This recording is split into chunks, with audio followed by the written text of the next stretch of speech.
It's that time again. What's up, everybody? This is Dads Lads and Kebabs. Hope you enjoy the show. Deuces. I feel like you've been a bit stressed. Yeah, that's a you problem, mate, not anything else. Listen, I'm a parent, man. I have to take my kids away. Yeah, and he's on his phone, but never fucking uses his phone. Yeah, right. I'm never on my phone. That's the worst thing to say. Yeah. Just start the show. Oh, look at him. He's so better. It's so better, mate. Oh dear. Boom. Good evening, good morning, good afternoon, boys and girls, and welcome to another episode of Dads, Lads and Kebabs. And what an episode we have for you this evening.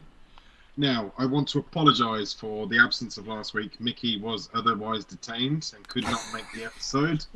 So we just want to send out our sincere apologies. Miki, he's going to make it up to the show, and he's really sorry. He's got no words. I can't apologise for him. But yeah, Mickey's made it up with a guest tonight for tonight's show because obviously he's been such a letdown over the past week. Mickey, go ahead and introduce our fantastic guest for this evening. Thank you very much. Firstly, shut up. Firstly, the regulars will know I don't miss a show. I mean, or he's been focusing in on his new YouTube vlogs. We don't know, but it's not included in our show. So, it has actually episode 1 for March. We were in it, so shut up. Oh, but anyway, so we're gonna replace Niall with our guest. So we have a gentleman who I've not really seen for many years, and it was a pleasure working with him back in the day, and it should be a great episode. So we have Michael in the studio. Hello, sir. Hello, how are we? We are all good. We are ready to rock and roll, I think. Good stuff. Yeah. So, firstly, thank you for coming on. Thank you for joining us this evening. It's my pleasure because you asked me and I jumped at it because I do watch your show and I just think it's one viewer. Yeah. I mean, one watches sometimes as well, two viewers sometimes. But no, it's just so friendly and fun, and I've always admired your work, and I love the fact that you're still creating content, and it's always a pleasure to see people doing well. So when you asked me, I was genuinely blown away that you asked me, because there's plenty of people that you know that you could have asked, but to have been asked is very privileged. So that's why I jumped on the message, say don't forget you've promised me. I know it's trying to tie this gentleman down to an actual date and a day and a time. So yeah. You can't use young kids as an excuse. Disgraceful. Listen, I am a busy man, right? I have got a lot going on. Yeah, okay. We'll let you off this time now. This time. Yeah. We'll let me off. All right, we'll let that slide. Right, so Michael, yes, you have been a firstly great name. Just gonna put that out there. Thank you. Picked it myself. That's good. You have many. What's the saying? Many arrows to your bow. Many hats worn, I think, is another all that one. as well. Yeah. Over the years, you've put your name to your hard work, your graft, your time, your money. Where do you find the energy? As I've got older, I ask myself the same thing. I mean, when I started Scariest Places back in 2014, I was in my mid-20s, and now we roll the years forward, and I'm slightly older. But to be honest, I just love making people laugh. I love creating content and just trying to make this world a little happier, because it can be quite a horrible place sometimes. And when we created Scariest Places, it was just 5 or 6 years of just meeting loads of random people in the paranormal, going to random places up and down the country, and it was just crazy and fun. And I think that's what probably kept pushing me, because people really liked it and people kept asking for more and more and more. Like you'd spend 2 months filming one episode, because we were all volunteers doing it in our own time. And then they'd be like, when's the next one? I'm like, oh, God, let this one sink in first, you know. So, yeah, I think it was the momentum of the show and how it was so well received that made us all want to do more. It was like a drug. And for about 6 years, we were just like, let's do the next one, let's do the next one. So, yeah, it was just a really good, fun, energetic time. And when you're in your mid-20s, you have a lot more energy.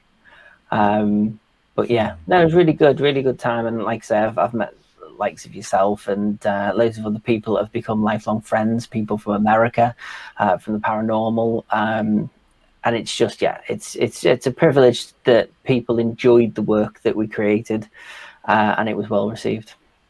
It really was. Like I said, I've only recently been watching the episodes, and I have been in absolute hysterics over the past 48 hours watching them. What made you? Because when the original show was out, everybody seen the funny side of the show. Like, even as serious as it was trying to be, everybody could see certain aspects, especially with certain characters in the show and just how sloppy the show was itself. What made you think, right, we're going to run with this idea and just do it? I'm assuming for legal reasons we're not mentioning names. Okay, so I'll go with that. I think you can mention whatever you want. Okay. Firstly, what is Scariest Places? Because not everybody maybe know what that is. So Scariest Places is a spoof of the most famous paranormal show, Most Haunted.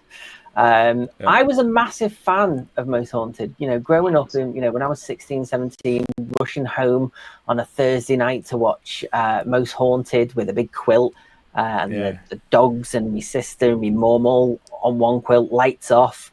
I think it was a Thursday night, but it was religious in the house that we would watch living TV, Most Haunted, and it's just a very fond memories of youth. But I mean, I've always been writing comedy, and I've always had a love for comedy, and I could just instantly see a show within a show, and I came up with the character Merica Laura probably back in 2012 when I first started my production company, because obviously my production company now is I film a lot of client-based stuff, and I work a lot across the country and abroad, filming video content for clients. I've got a camper van, so I travel up and down, nowhere's too far. So a lot of the stuff that I used to do I can't do now because I'm busy with work and trying to keep a roof over my head, adult stuff, mortgage, this and the other. So it was just, I created it because I could see a show within a show. And I think what I loved about it was Scariest Places had a sense of realism as well. Up until the point Merica Laura appears, you think it's actually a real paranormal show that is likened to another. And then all of a sudden, Merrick turns up and all hell breaks loose. And then, he's conjuring spirits like the ghost goat at Derby Jail. He's he's getting possessed every week. I had a great relationship with Derek Acora. Still speak to Gwen. Last time I spoke to her was probably about a month ago. Every time I put the Merica Laura costume on, it was always a privilege to be representing someone who I looked up to. So it was never to take the mick out of somebody, but it was to find the character within a character and to be able to bring that humor out that was already there within the original show when it maybe shouldn't have been. But that's what we loved about it. The fact that there was these adults walking around abandoned buildings late at night filming, and then next minute some scouser would get possessed. And, I admire Derek Acora and everything that he done for me whilst he was alive.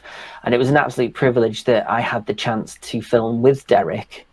I remember when Twitter was Twitter, before it became X or Z or whatever it's called now. And I remember tweeting him, and he was performing in Ellesmere Port. And so I tweeted and said, look, can I come and do a little video with you after the show? And he said, yeah. So then I was like, right, I need to get a ticket for this show. I didn't even think he'd reply. So he replied. He said, so what do you want to do? I said, well, I have this character called Merica Laura.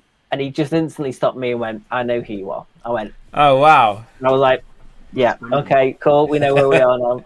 So I just said, look, I admire and I have this character that that I feel is a worthy character.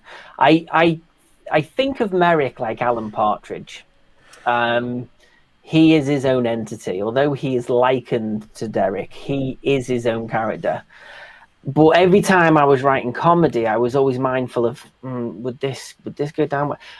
Some of the jokes I wanted to do, I didn't do because I felt, well, I do have the okay from Derek and Gwen. There was a responsibility with not just writing comedy and making people laugh. It was right. How does this have a knock-on effect, and will this be too far? And because we are talking about a real medium with real spiritual powers, as you want to call it, or abilities. So you don't want to upset the person that has kind of given you a pass to do it or has welcomed it in. So there was always a respect. And I think now, I mean, we've only ever done one more Scariest Places after Derek's death. And that was the White Swan Inn that was done, I think it was about 4 or 5 years after we'd finished the original series.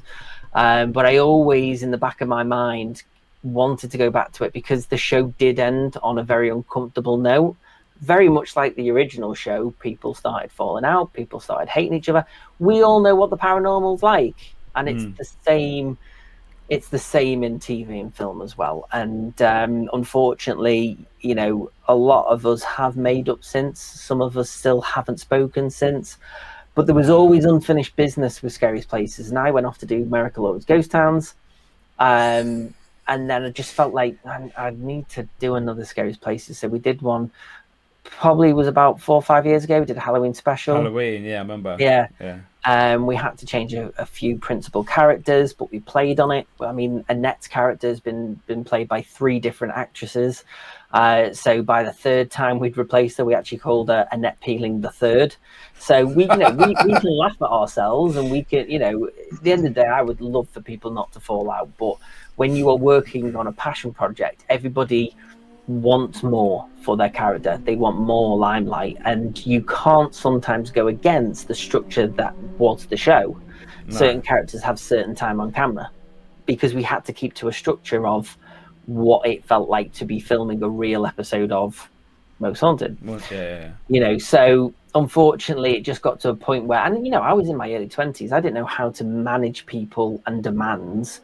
And so I had to basically say, well, we're not doing that. This is the show, and this is what the show's always been. Yeah. And because people did like Merrick more than most characters, some people liked other characters more, but we all watched Most Haunted for Derek.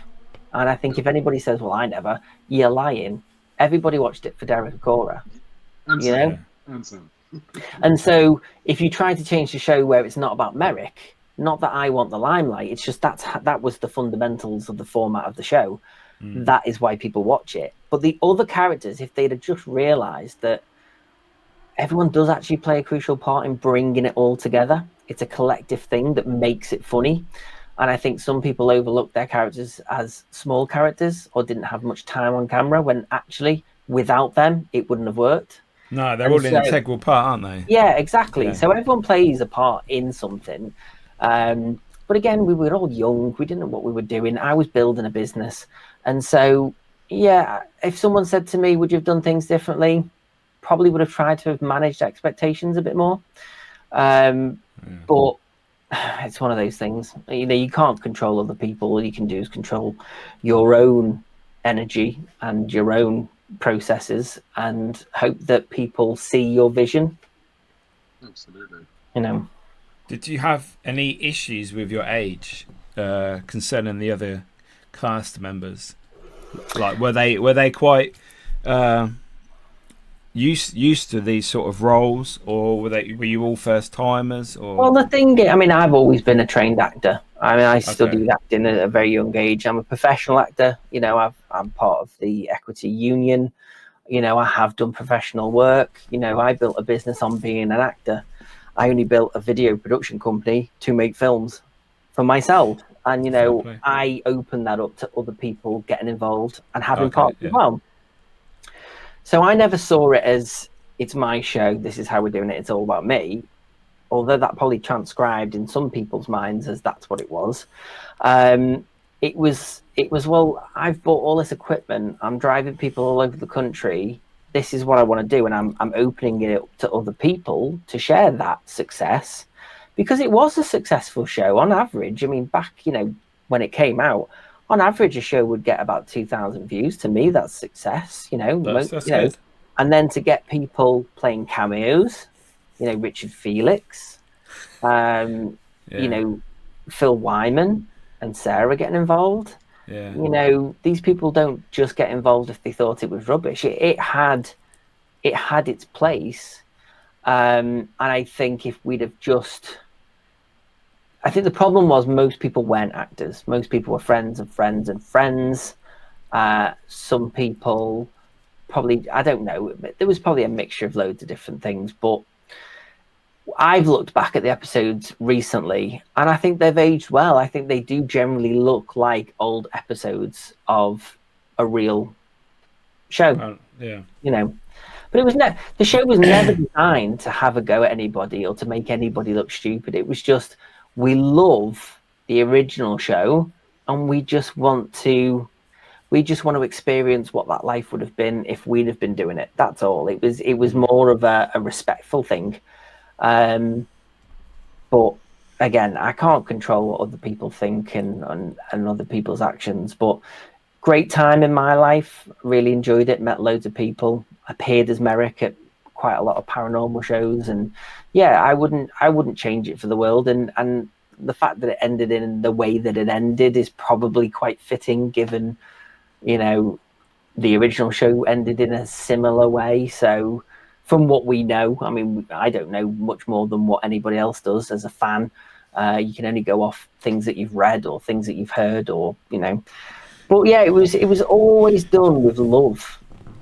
It was always done with just making people laugh and remember a show that we all loved. We all loved it. Absolutely. So would you say you'd do it again? Would you do another episode, or at least a few episodes? Yeah, I mean, I would do it tomorrow if it wasn't for the fact that I had to keep a roof over my head and keep a business running. And when you try, I mean, after Scariest Places, I moved on to filming Morbid, a show that I'd written when I was 17. So for me, it was a case of, if I could get everyone together, then yeah. But in the realistic aspect of it all, to film one episode takes a full day and most of the night. You can get it all done, but when you're not paying people because you can't afford to pay people, you have to go when people are available. So then a show then goes from being a 1 day thing to a 2, 3, 4 week thing, just getting a few hours here and there. Yeah. And so, yeah, if I can get the cast together and there's a willingness to do it, then I would more than happily do another episode, and I would love to go to new places.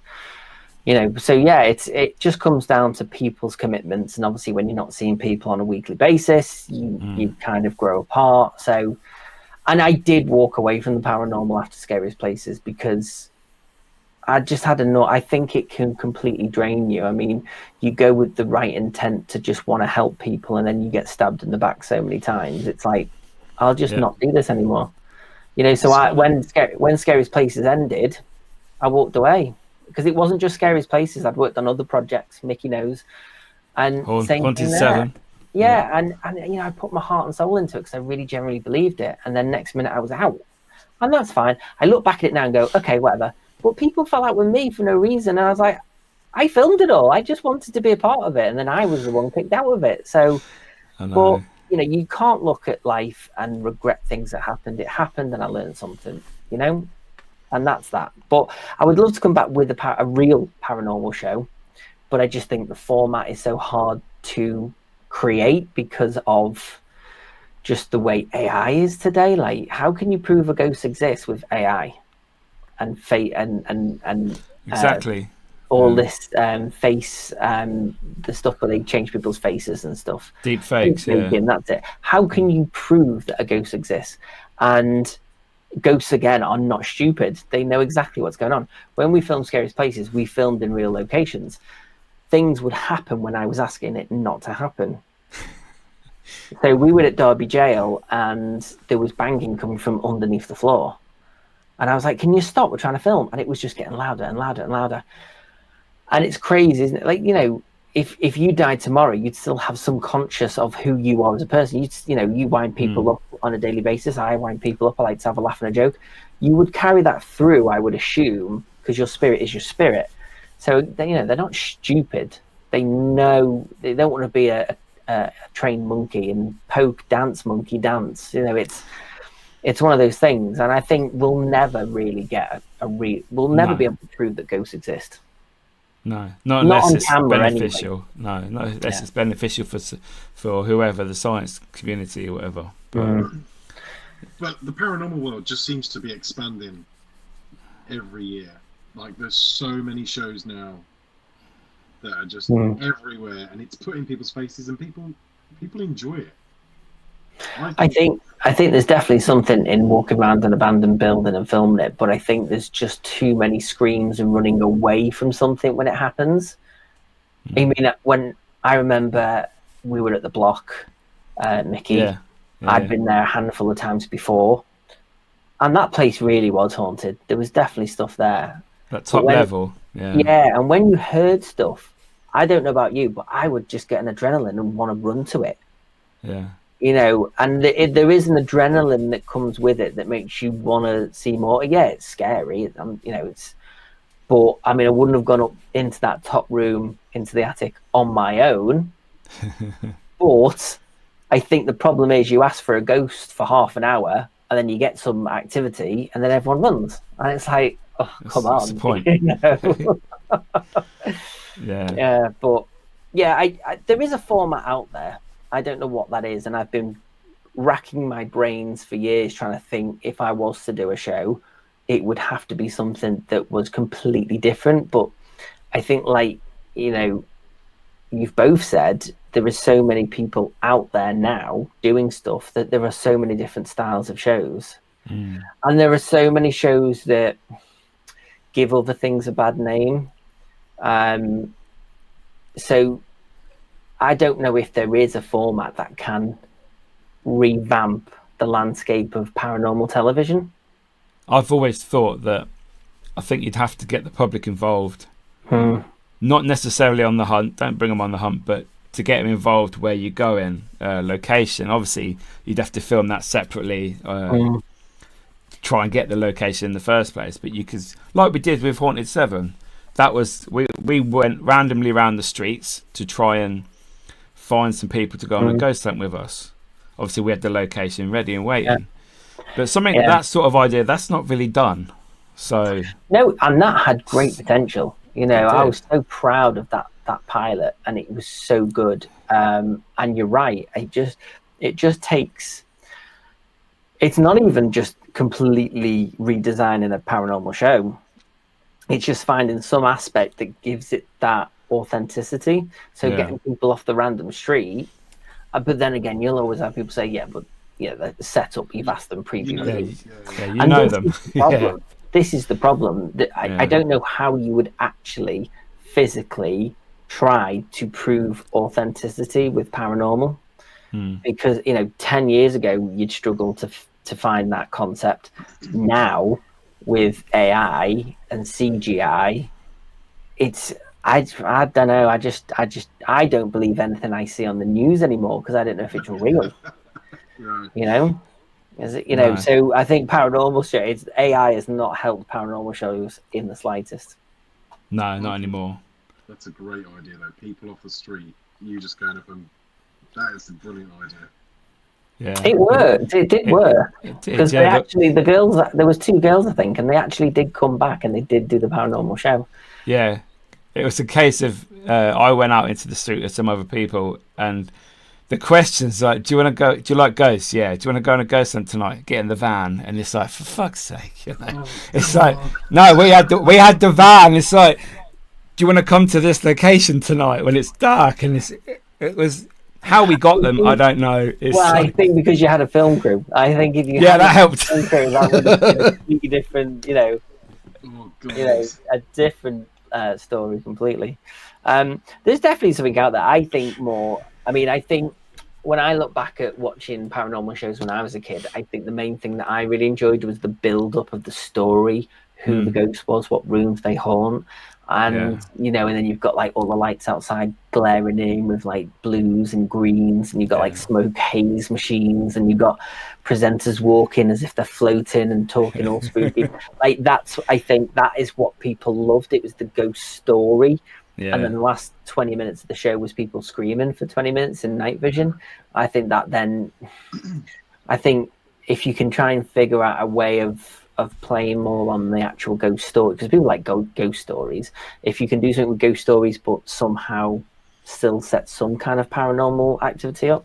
I watch a lot of those people on YouTube that have the voice boxes. And you know, the radio waves, and they literally talk, and it will actually bring a genuine voice through, and you can actually hear that person's voice. There's one guy I follow, can't remember his name, but he will literally, like, you know, if somebody's gone missing or died, and it's an ongoing investigation, he will connect with these people, and you will generally hear their voice that you've seen on like documentaries or the news or any clips that you might have seen and gone, that's actually their voice. So that you know, and Steve Huff, he does that. Yes, Huff Paranormal or something. Huff Paranormal, yeah, bald bloke from America, goatee, yeah. I was fixated on him. There was one case last year of a girl that went missing in a camper van. Big documentary on Netflix at the moment. And I think, you know, a couple of days before they knew what had actually happened to her, he had done a session, but from watching the videos of things that they'd released on the news, it's like that's her voice. Eerie,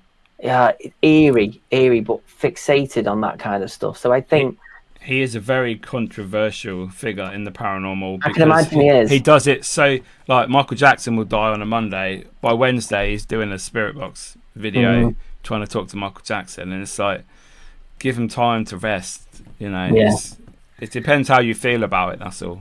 Yeah, and I think also, you know, in the paranormal, there are loads of different people that do things in loads of different ways, and because you might not do it a certain way, you're a bad guy. You're judged, aren't you?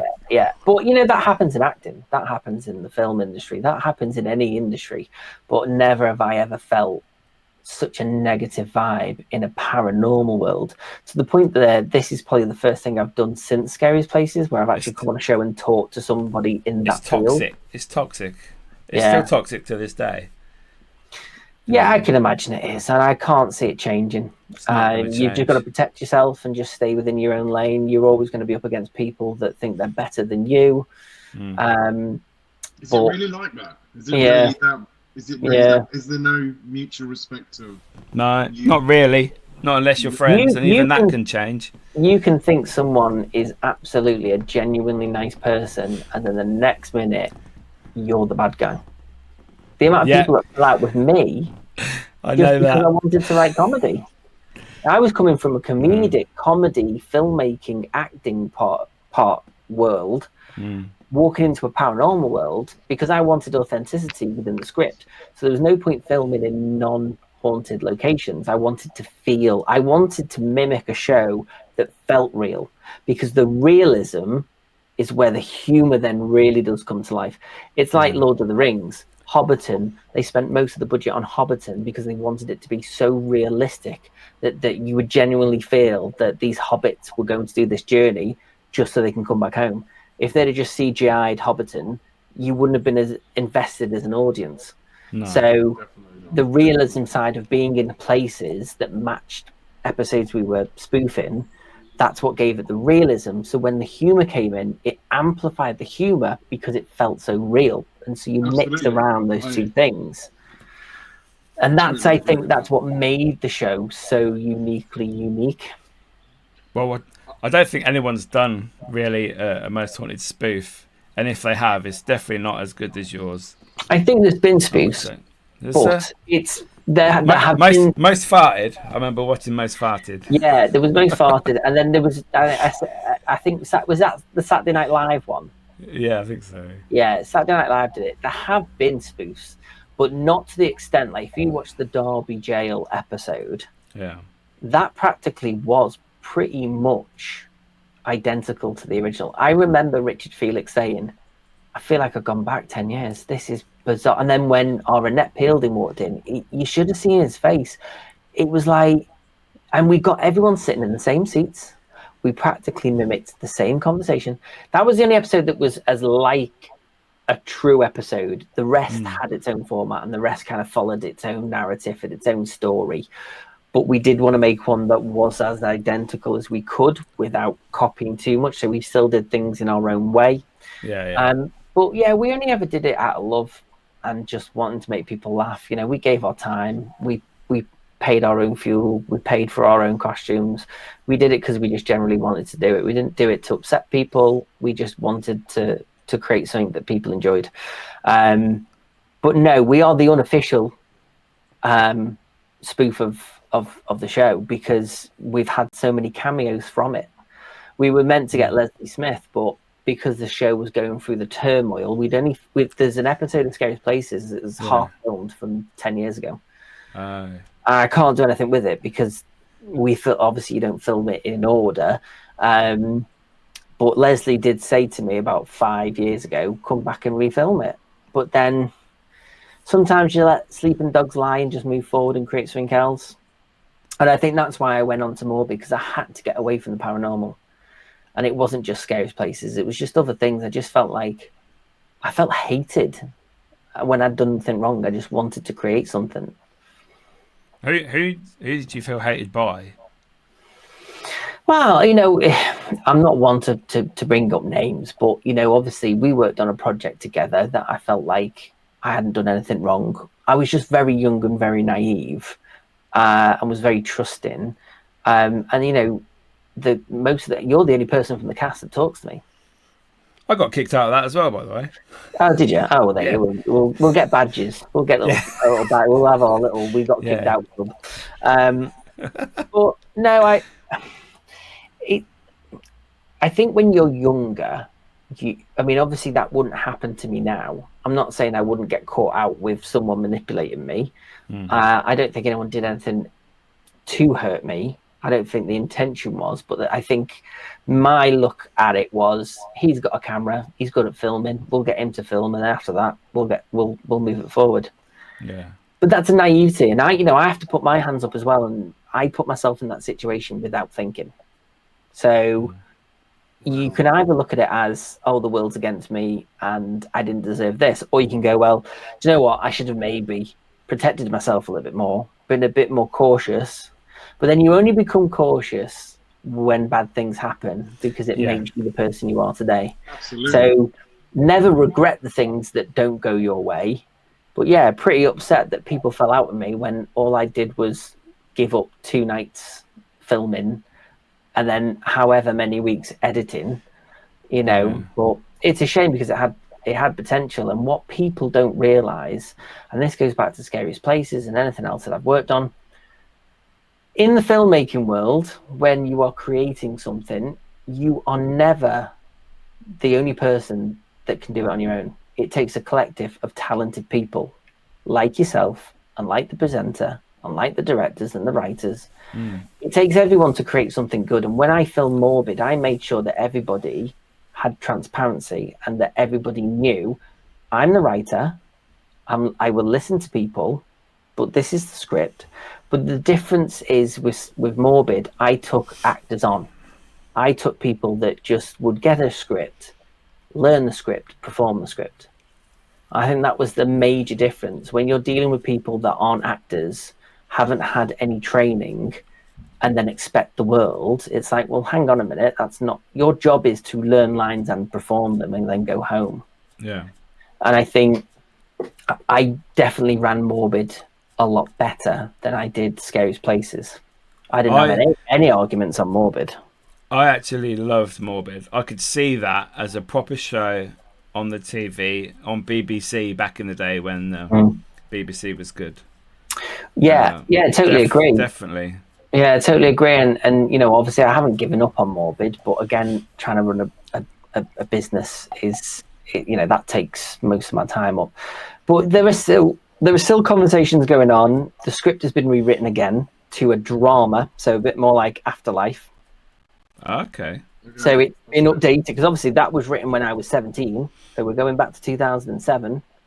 So obviously sitcoms were very big in 2007. Yeah. We filmed it. We did adapt it as we were filming it, but it still felt like a sitcom. So now, in the last 6 years since the show came out, we have rewritten it as a comedy drama. So it's more serious, but has natural humor. So a bit like Scariest Places. And so we're just going through the tweaking stage, but there have been conversations. It is not dead in the water, pardon the pun. But yeah, it's one of those things. My other thing that pulls me is, why would I want to be famous in today's world when everyone's getting cancelled? Why would I want to give up being anonymous and only a handful of people knowing me to throw myself in front of the world to only get cancelled for saying something ridiculously simple? And so, do I want to be famous, or just I've got a nice work-life balance. I've got a great partner. I've got great friends, great family. I've got a thriving business. I love going away in the camper van. Why would I jeopardize that for world fame, only to then get cancelled and then not be able to go anywhere because people then go, "Oh, you're that guy that got cancelled." I'm not saying I will get cancelled, but when you think about the people that do get cancelled over the most ridiculous things, would not surprise me. So what, for the listeners that don't know what Morbid is, what is it? What's it based on? And can they still watch it? So Morbid is a sitcom about a brother and sister who take over the family business, which is a funeral directors. And they lose their mum and dad in the first episode. And the sister wants to sell the business and go back to London where she's living. And the brother wants to keep it because he's never had a job, and he thinks, well, I've got nothing else, so I want to keep this business.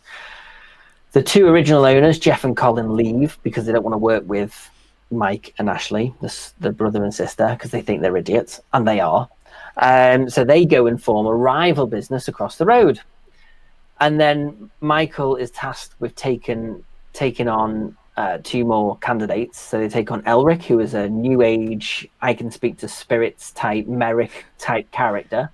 And then you've got Dave, which is your classic Del Boy, I'll get it off the back of a lorry kind of character.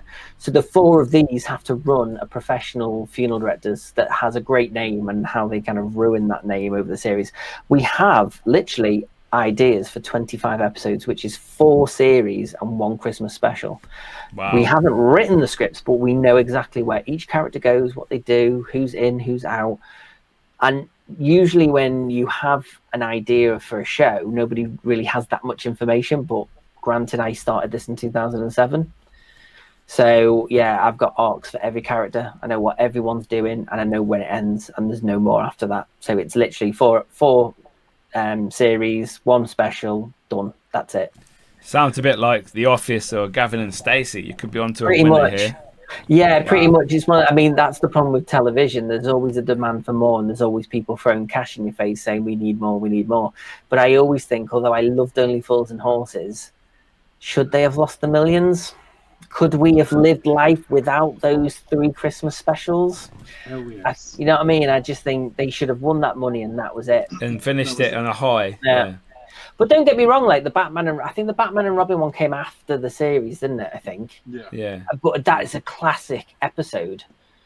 But then Uncle Albert dies he dies in real life, so obviously they've got to then acknowledge that Uncle Albert's died.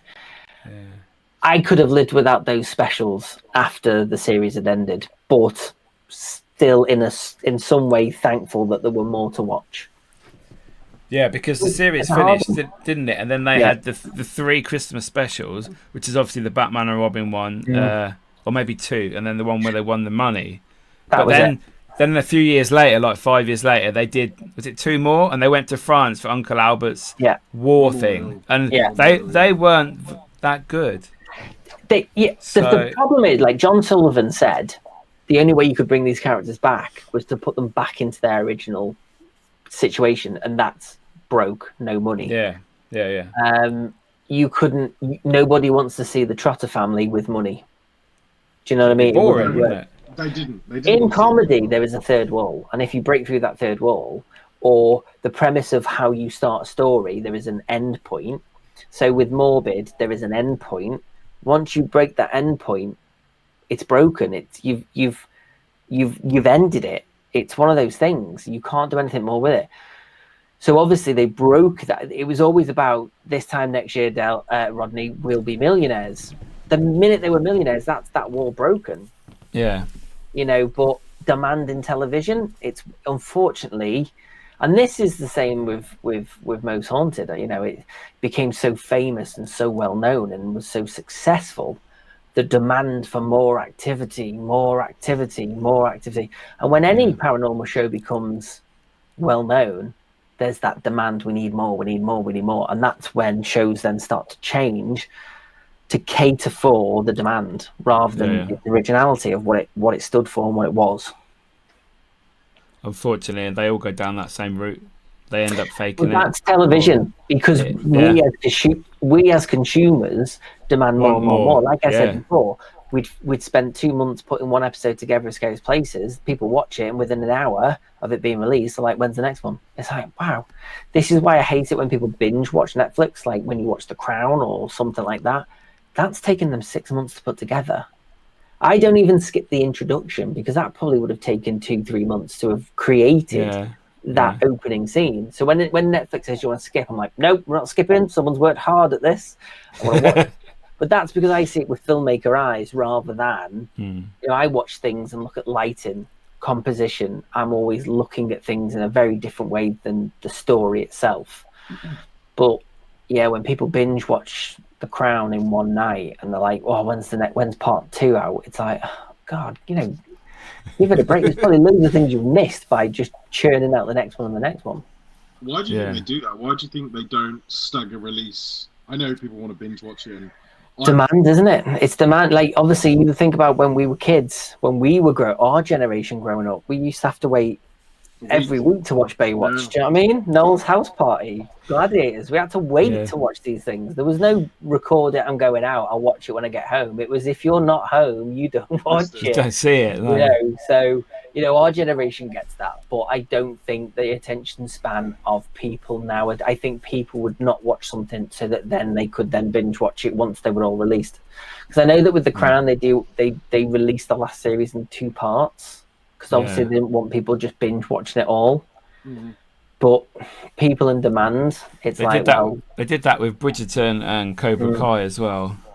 Yeah, so invested in Cobra Kai. Like, I remember it started off on YouTube, didn't it? It was independent, and then someone bought it out, and then all of a sudden you get, I mean, amazing. But I was watching. I'd get invested, watch episode after episode. And then it'd be like, right, the next series is in 10 days. Oh. And then you get on with life, you forget about it, and then you come back 2 months later and go, I'll finish that off now. And then you've got to try and get your head back into the story again. Go on, Niall.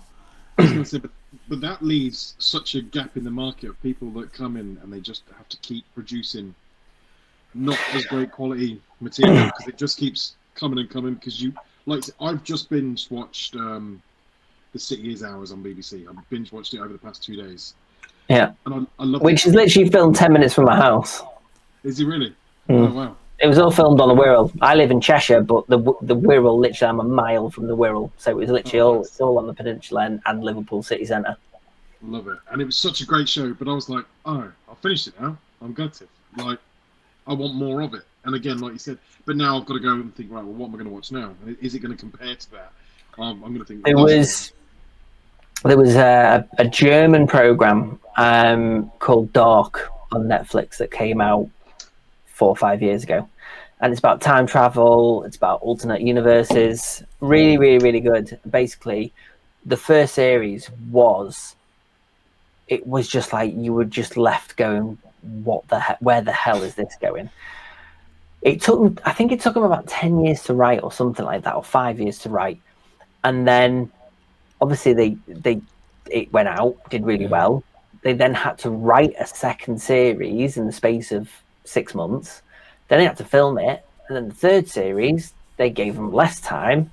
And the story went from incredible to just mediocre to crap. Yeah. And that's because demand. They haven't got the time. Perfect. When you've got time to spend 10 years writing something, and then all of a sudden the demand is you've got to now do this dead quick.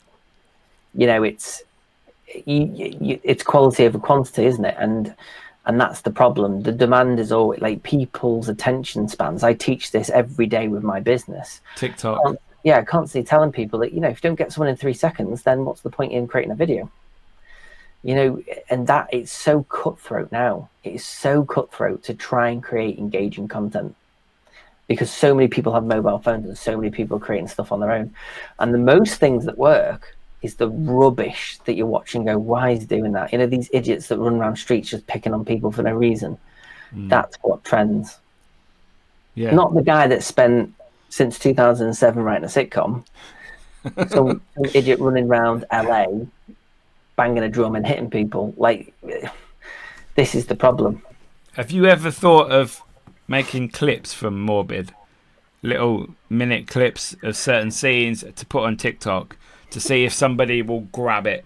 It's getting the original cast together. No, I mean from the show you already have. Chopping it up. Yeah, I could do that. I don't know if it'd work or not. A lot of the stuff, it's quite dated actually. It's a very old early 2000s sitcom that needs updating. What I would probably do is spend a day filming short clips that would make up an episode. So instead of filming a full episode, filming snippets from it until the demand is there. But yeah, I mean, you know, you think about 2007, I have got a book full of just stuff that I have ideas for. But again, it's time and keeping roofs over heads and that's probably an excuse as well. But when you're putting your heart and soul into something and trying to run a day job, you sometimes have to think, is this a good use of my time? If it's obviously you get the fulfillment, you get the reward for creating what you create and seeing it on screen. I imagine it's very, very fulfilling for you and think, right, I did that and I'm so proud and it's looking how I want it to look. You know, that must be a buzz for you as well. The best thing was probably an episode of Scariest Places would always go out towards 7-8 o'clock. And then for that weekend, you usually go out on a Friday or something like that. Yeah. You would spend all weekend taking in all the rewards of people saying how amazing you are, how funny it is, and people sharing it and people liking it, and just all those endorphins of all that hard work. But then it gets quieter and quieter and quieter. It's like, right, next one. And it's like a drug. It is like a drug because obviously when we first started Scariest Places, even I got cocky. I thought I was the bee's knees. I'm America Laura. And although everyone on camera and did that, I did think, yeah, people know who I am. I'm the shit. but the thing is, though, it does, you know, when the show then had issues and problems, it wasn't until everybody fell out and it got really nasty and bitter. It wasn't until that happened that I thought, I'm not special. I took for granted the success that we all collectively did together. And that was the big thing. I think everybody, when they get something successful, they think, yeah, I'm ace, I'm great. But if you don't have that fall from grace and don't then have to deal with the crap that comes with it for 2 years before everybody started making up, it makes you wake up. It makes you go, well, you know what? I wasn't actually that special. And I probably did a lot of things that weren't right or accurate, or I upset people because I wanted to do it a certain way. You're never going to please everyone when a group of people come together. Whereas Morbid, I made sure that everyone was happy, everyone was well looked after, everyone was comfortable. It was a dream to work with. Nobody fell out. Everybody enjoyed it. We're all still good friends now. And so there are ways you can achieve things without crapping the fan. Did you learn that from the issues you had on Scariest Places, though? So it's a learning curve for you. Well, me and Simon fell out. I don't think it's, you know, it's well documented that me and Simon fell out. And, you know, it was bitter. It was bitter. And we're good friends now. I mean, we don't talk anymore as much, but we have a mutual respect for each other. You know, he didn't feel heard. I felt, you know, attacked.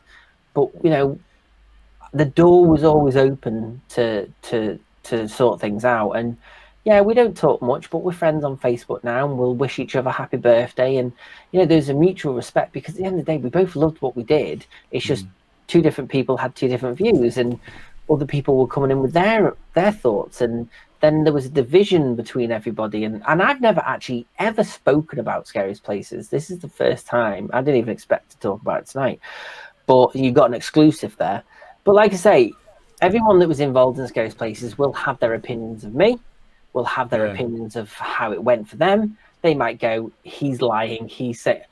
I can only talk from my own perspective, my own thoughts, and I'm trying to be as open about it and respectful. But if someone wants to say, well, actually, you're wrong, this happened, I'll go, well, okay, yeah, I'm not disregarding what you feel. Yeah. Well, like, come on, we've all slept since. I don't think anybody cares anymore. No, the little things shouldn't really matter anymore. And if it does bother somebody now, it's like, pick up the phone and talk to me. I'd like to think I'm approachable. Yeah. But yeah, like I say, it was a great time, and I look at it with fond memories. I've got a big, massive framed photo on the wall. I've got signed autographs from everyone signing scripts. For me, I wear that show with pride. Whether other people think that, yeah, but whether other people think that, I don't know. But they're well in their rights to say what they think or feel. I can only go off what I think and feel. But yeah, young, naive, mid-20s. It's a recipe for disaster, isn't it? Because you've got no life experience, you don't know the rights and the wrongs. But those things is what makes you the rounded person today, the cautious person, the one that actually weighs up somebody's body language before you even agree to do anything for them. Yeah. That taught me a lot about the business that I run today, and how I run my business, and how I will only tolerate certain things because of that. So what is your business? You've mentioned it a couple of times. What is it? Take the Cake? Yeah, so Take the Cake Productions is the company that created Scariest Places, Morbid, Miracle Horrors, Ghost Towns. Take the Cake started predominantly as a comedy production company. I never thought that now I'd be filming corporate videos in other countries, filming for big corporations, small one-man bands. My Monday to Friday is out filming, out networking, out teaching, coaching, filmmaker, video coach. So I'm still doing what I did when I started the business, but it's now keeping a roof over my head, and it's paying for me to continue to do that. So yeah, it's not the fun, bubbly job it once was, but I made no money doing it that way before, apart from just enjoying having a laugh at 2 a.m. in abandoned buildings. But there will be time for me to come and do passion projects and to do and give my time for things. And I think I should be still doing the stuff that I started out doing. Yeah. But maybe it just needs to be structured a bit more. Maybe it's like, right, we're all going to spend the weekend together, and we're going to make 2 or 3 episodes of something, and then I'll produce it, and it'll go out weekly online or something. But I definitely think I'd like to do something paranormal, but not as Merrick, as an actual serious short little mini series with people. Got a good friend, yes, but I would love that. I've got a good friend called Ken Boggle, who lives in America. He's potentially coming over to the UK. He was on a show on Hulu. Is it Hulu? Yeah, the channel. Yeah, Living for the Dead, is it? Yeah, I've heard of it. Yeah, so he said he's coming over, and I'm like, wow, we've got to film something. So whether we do or don't, but just to be able to see him, because he's, he donated to Morbid. He always supported Scariest Places. He's seen me grow into the person that I am today. So he's coming over. So I'm like, we've got to do something together, because he's coming all the way over. But yeah, hopefully if he does come over, I'll say let's do something. But yeah, there's a lot of people I still respect in the paranormal, and I would love to have still been involved in the paranormal. But I think when more than one thing happens, you just go, I'm done with this. I'm gonna go and buy a camper van and do something else with my life. Life's far too short. That sounds like my future. Getting a van, a van, driving round. Yeah, park up at the beach, you Yeah. know, nice little barbecue in the back or The outside. problem is, though, it's like, why did I not have a van when we were traveling up and down the country doing paranormal events, and then me driving back at 4 a.m. after being up all day? Like, you know, it's like, why did I not have a van then? That would have been even better. What made you get the van? What made you do it? For me, it was a really bad breakup. A really, really bad breakup. Long-term relationship came to an end, really, really nasty end. And I thought, you know what? We always talked about getting a van together. I'm going to get my van. You can go and do what you want to do, and we'll go our separate ways. And I'll just live the life that I'd planned to live. So the van was just dealing with that, really. And then I've met a lot of people within the Volkswagen world. I've kind of reinvented myself. Like, before the van, it was always about filming paranormal shows and filming things about death. Now, like, I just feel like a completely different person now. But I would like to come back into the paranormal, but I'd like to do it for the right reason, for the right project. I think there is unfinished business there. And I'd like to do it now with the mindset that I have now, the mindset that won't let people walk all over me. But then I'm not as young-minded. I've got a bit of life experience to kind of pick and choose what I think would be right. But, you know, the paranormal isn't as bad as we've probably portrayed it tonight. There are a lot of good, hard-working, decent people that just want to look for ghosts. But there is just louder voices that take precedence in that industry. So, yeah. But no matter what happens in life, bad things lead to good results. And I wouldn't be where I am now if it hadn't have been going through that. I think everybody has to go through bad experiences to learn and understand more about themselves. Yeah, I think that's why I never regret anything, any bad mistakes, any bad thing that's happened to me. Because if I'm happy in the moment as I am today, then maybe I wouldn't be happy if certain things in my past had changed, if I hadn't learned to deal with certain situations that weren't nice. So I do think you shouldn't have regrets, and I think you should take on board everything that happens to you, good or bad, and learn from it. And I think at the time you think, oh, I never want to see that person ever again in my life. But over the years, you just kind of go, well, I'd still shake someone's hand. As you know, I'll be dead in 40, 50 years time. So, you know, what's the point? Why hold a grudge? It's character building. Miki, are you a grudge holder? But for when you miss podcasts, no, of course not. I think maybe you are. You know, you've mentioned it a few times. I'm impartial. I'm just picking up what I pick up. It's coming through. Oh yes, thank you, Peter. Yes, God bless. You said a rubber duck would be boss. I haven't done that for a while. I actually thought, would you end up being Merrick tonight? And I thought, nah. I mean, it takes you have to get into the mode of it. And I was like, no, that just proved that he's always there. He's just there waiting by the side of you.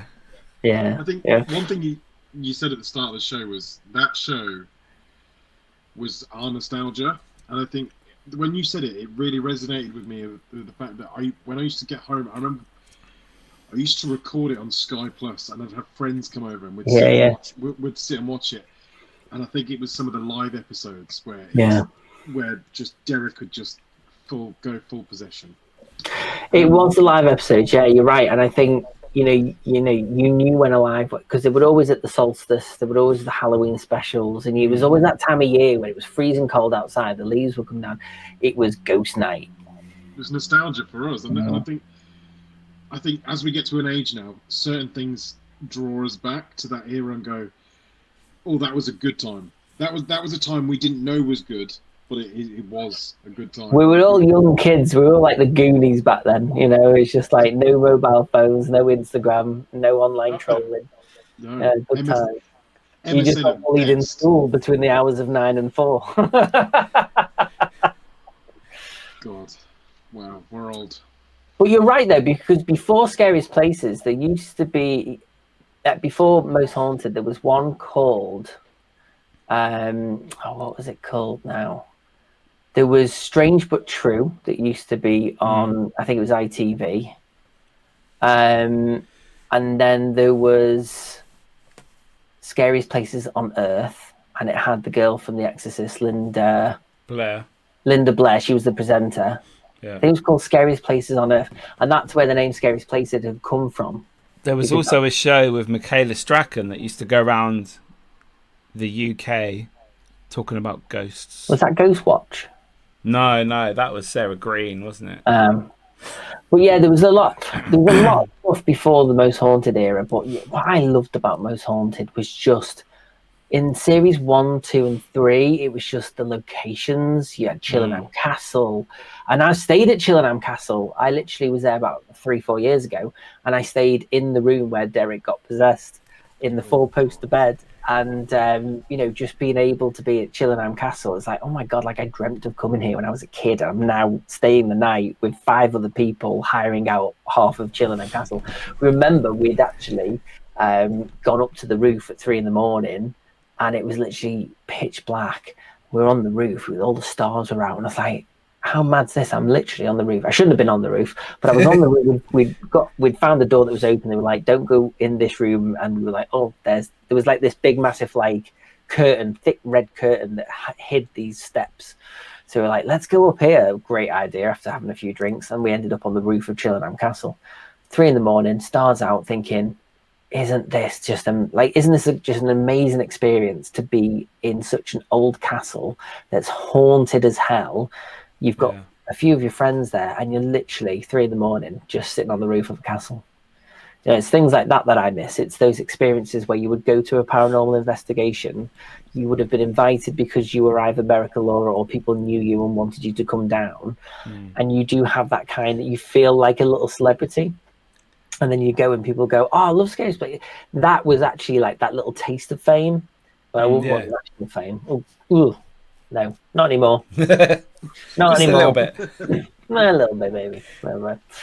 But yeah, the places that you go, and I think Most Haunted was that first thing where it just all the locations that they had. It's like, oh my god, I'd love to go there. And I think that's what made it successful, was that build up to the investigation. Well, no one had done it before, really. No. Not on the extent that they did it. No, no, you're right. And the format that they did that's what got me into the paranormal, watching that. So I think it got a lot. I think it was groundbreaking, and it was successful. But like anything, TV overrides the original idea of anything that is good. Always gets ruined by demand. Yes. So I feel it was demand that ruined the show, not necessarily the show itself. Yeah. It's but food for thought. Definitely. But sorry, Niall. Go ahead. You're speechless. We were speechless. What do we say? Is Morbid still available to watch? Yes. So if you go to my actual website, takethecakeproductions.co.uk, it's under our productions. I think if you search for it on YouTube, it'll come up. But I think sometimes, depending on our algorithms, it'll take you through everything. You've got to search for it. But if you just go to my website, it's under our productions, and it'll have a link to morbidsit.com. Okay. I think if you type morbidsit.com and it takes you directly to the website's a link, so it will take you to my website. But that web address will work. We'll put that in the description for anyone that wants to go direct to that. Also, Scariest Places, is that on YouTube? Yeah, and if you've gone to the link on YouTube for Morbid, if you just search Take the Cake Productions, it's under a playlist, and it plays. It plays in order from when Merrick met Derek, which was the first video with Merrick Laura and Derek Acora, and then it was Kelvedon Hatch, which was the first Scariest Places. Love that place. That was with Annette Peelden the first, and then we went to Chester. Then we went to Ruthin Jail.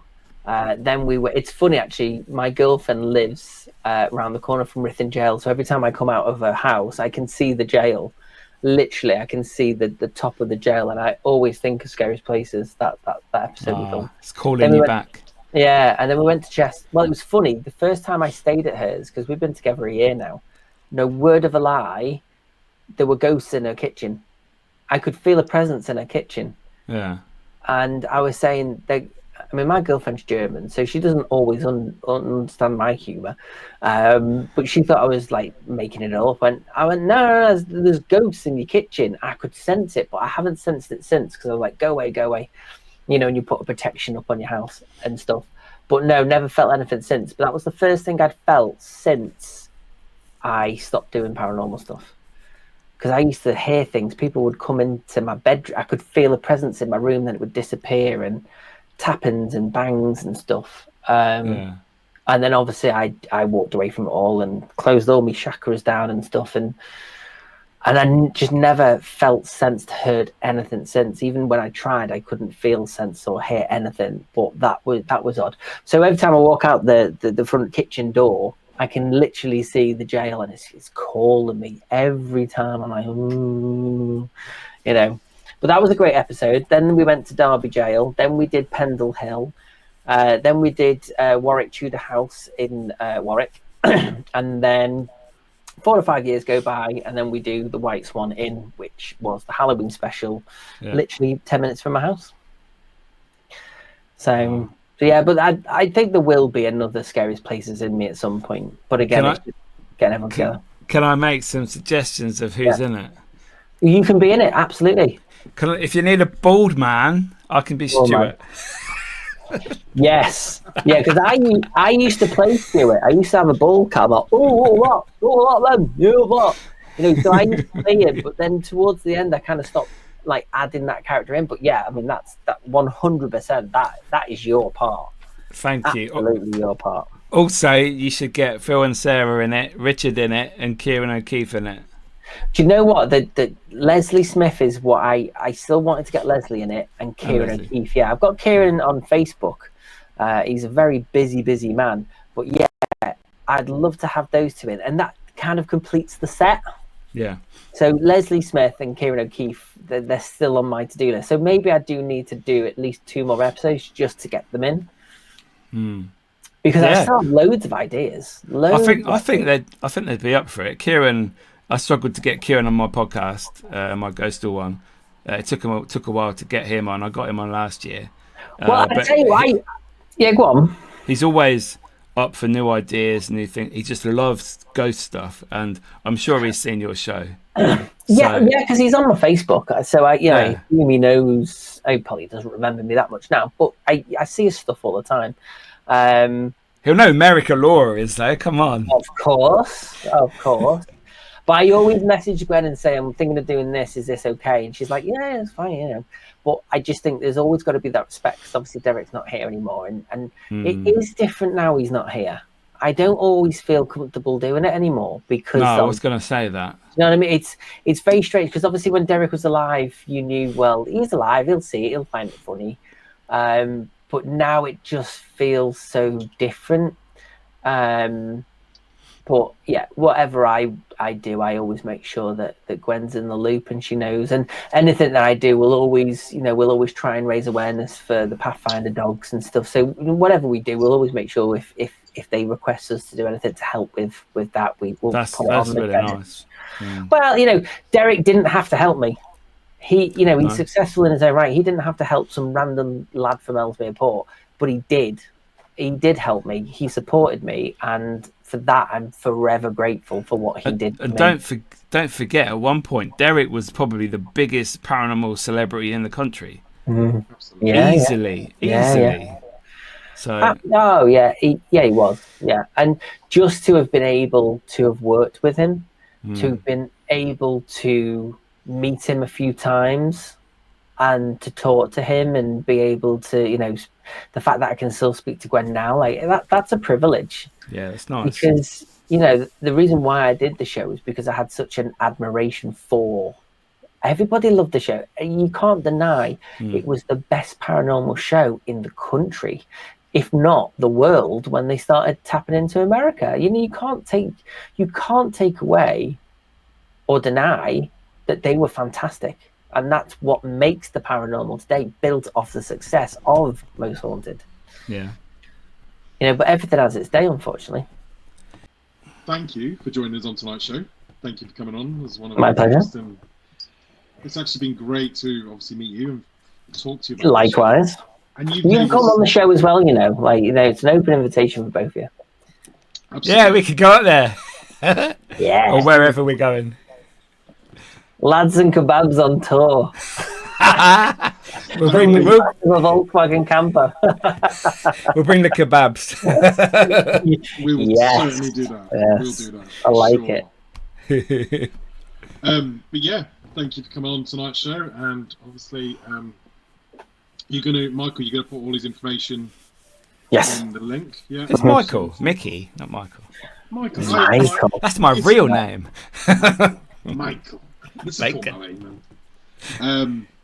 Yes, yeah. all of Michael's stuff that he's done, the links for all the shows, his website will be in the description of this video. So anyone that wants to go check it out, go head there and have a look. It's right. My pleasure. Thank you for having me, and I'm just glad that we finally got it done. So yeah, I'm a happy bunny tonight. Good. Well, all I have to say is deuces and fuck off. Okay, ta-ra. See you later.